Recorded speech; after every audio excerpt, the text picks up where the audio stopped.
বুঝতে পারছো? তো এইটা হচ্ছে আমার প্রথম 1 নাম্বার। এখন কথা হচ্ছে এইখানে আমাকে সবসময় এটা ট্রাই করবো একটা ড্রয়িং এর মধ্যে রাখার জন্য, এরকম করে একটা বক্সের মধ্যে দিয়ে দিব, ঠিক আছে? পরে হচ্ছে আমাকে ফ্লোটা দেখাইতে হবে না, তারপর হচ্ছে আমাকে এটা নিচে টাইনা নিচের ফ্লোটা বানাবো। এইভাবে কিন্তু ফ্লো করতে হবে, হ্যাঁ, আদারওয়াইজ নাম্বার কম দিবে। বুঝতে পারছো? এইভাবে তোমাকে এটা প্রত্যেকটা ফ্লো করতে হবে, ফ্লো দিয়ে দেখাইতে হবে কোনটার পরে কোনটা। এটা ম্যান্ডেটরি ফ্লোচার্টের মধ্যে। এটা কি এই তীর চিহ্নটা, এটা ইম্পর্টেন্ট। হ্যাঁ,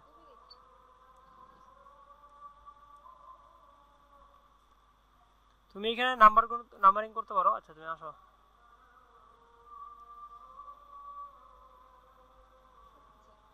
আচ্ছা, এইখানে হচ্ছে তুমি নাম্বারিং করতে পারো 1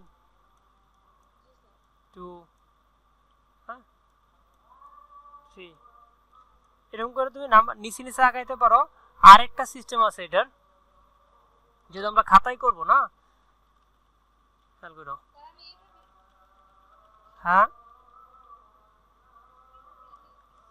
আচ্ছা, যদি তুমি খাতায় করবা, তুমি এইখানেতে মানে অনেক সময় দেখা যায় কি এইভাবে হয়ে যায়, ঠিক আছে?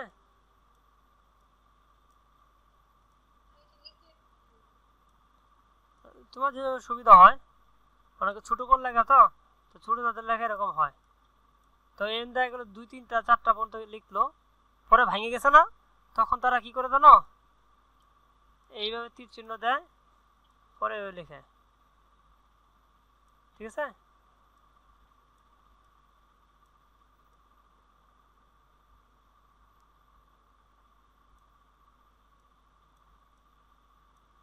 তুমি এইভাবে লিখতে পারো। এটা হচ্ছে বিষয়টা, কিন্তু তোমাকে ফ্লোটা দেখাইতে হবে আসলে কোনটা থেকে কোন ফ্লো হয়ে গেছে, এটা থেকে এটা, এটা থেকে এটা, এটা থেকে এটা, এটা থেকে এটা, এটা থেকে এটা। বুঝতে পারছো? তা এইভাবে হচ্ছে ফ্লো চার্ট গুলোর হচ্ছে মানে ফ্লোটা দেখাইতে হবে। আচ্ছা, আর দ্বিতীয় কথা হচ্ছে আমরা তো আউটলুকটা দেখলাম কিভাবে আগাইতে হয়, কিভাবে করতে হয়, এটা গেল। এখন হচ্ছে ধরো আমার এইটা প্রথমটা ওরা আমাকে দিয়ে দিবে, এটা বাদ দিয়ে সবগুলো।